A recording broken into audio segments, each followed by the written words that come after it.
Hi everyone, I'm Heather here with Treasured Hometown. Today I wanted to go over with you how to make another punch needle rug. This one is actually a little butterfly rug.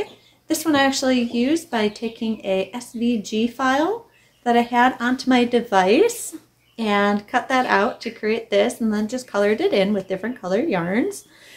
I did not have a specific plan of which colors I wanted to fully use for this design whenever I first started out, which is kind of a fun part of the artistic process of being able to just go, start with this idea, and as you feel it, changing things up as you go. So you start with just the basic inlay. Like originally it was just the butterfly, and then I added the background onto it to give it a little bit more of a standout onto it. And also, throughout this project, right in the video description box below, I'll actually be putting links to all of the items, materials, and tools I used to create this rug right in the video description box. So if you're questioning, unsure where to get any of these, you'll be able to find them located right there. Thank you so much for watching. I hope you enjoyed this video, and be sure, if you do, be sure to like and subscribe, and let me know what you think about this in the comment section. For doing the image on this one, I simply used a SVG file that I had. I adjusted it to the size that I wanted and uploaded it through Cricut Design Space. I had to splice the image because it was too large for my print area pads. And from here, I'm just going to cut it out through the Cricut machine and then trace it onto the canvas as soon as it's all stretched out. And whenever you are doing this, make sure if you have an image that, or lettering especially, you mirror the image before you cut it out. For stretching the fabric across the frame, I'm just going to use a staple gun, align the fabric onto the frame, and I'll start by stapling down one side to the frame. Now on the opposite end, I'm going to stretch it as tight as I can to get that drum-like tension across the monk's cloth of our fabric in order to hold it so that it is very tight and allows us to punch more easily and remain the image intact. And we want to, after the one side is done, then continue stretching throughout the remaining two sides of the fabric on our frame. The next step, we're just going to put our image transferring right to the cloth on the frame. For this, I just use some vinyl, and I'm using it as basically a giant sticker onto my monk's cloth. This is actually, for me, it's easier than doing like a paper cutout of the image. Whenever you're tracing it onto there, it seems like it doesn't move around as much as a paper cutout would.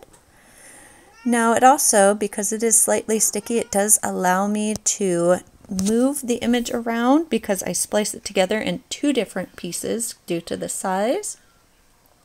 And then after our image has been set down onto the monk's cloth wherever we want it, I'm going to use a simple marker and trace around the entire outsides of all the image so that I can know where to put the lines at. And then once I'm done tracing the image, I'll go ahead and remove that vinyl sticker that I put onto the frame.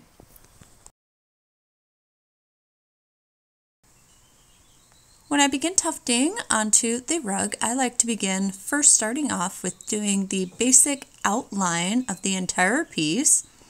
For this one, I'm actually using a simple black outline, and I'll do the main outline of the entire piece, and then I'll come back in and working from one side to the other, start working in colors. I find this easier for filling in so that whenever I'm punching, I'm not catching on to other colors as easily, and I don't have to come in and adjust the loops so that they're not mixed and out of their way.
just to show you the very front of the rug in the process.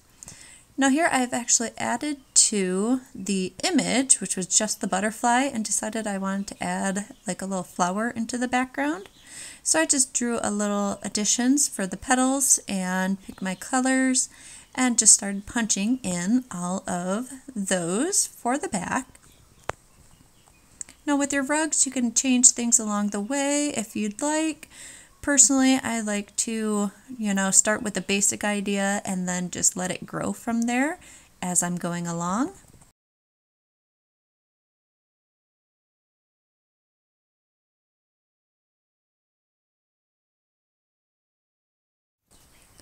As soon as you have all of your punches done onto the back, your next step is you're going to want to put a carpet or rug adhesive onto the back side where we punched all of our loops through. And in this process, we're going to want to make sure that we get all of those loops fully covered.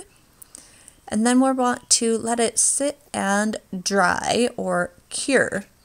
Now while I'm letting mine cure, now different things take on the time ratio of this. Sometimes with lower humidity, they'll dry a lot faster. Higher humidity in the area, it'll take longer for it to dry. But I usually only allow it to dry as long as until it's still tacky on the back. Now that our glue is all dry off the back of it, I'm going to simply use, it's just a very small flathead screwdriver. Going to work it underneath of the staples to pop them right up and pull them out. Now some of your staples might get stuck, like one side, say like this one just did. I just use a pair of pliers to just pull them right out. And so we just work all the way around and remove all of our staples off of the back. Now that your rug has been removed from the backing, what we're going to do here is simply trim around all this excess monk's cloth off. So we're going to take our scissors and just cut in and leaving about a 1-inch gap between the edge of the rug and the monk's cloth. And we're going to do this all around our entire rug.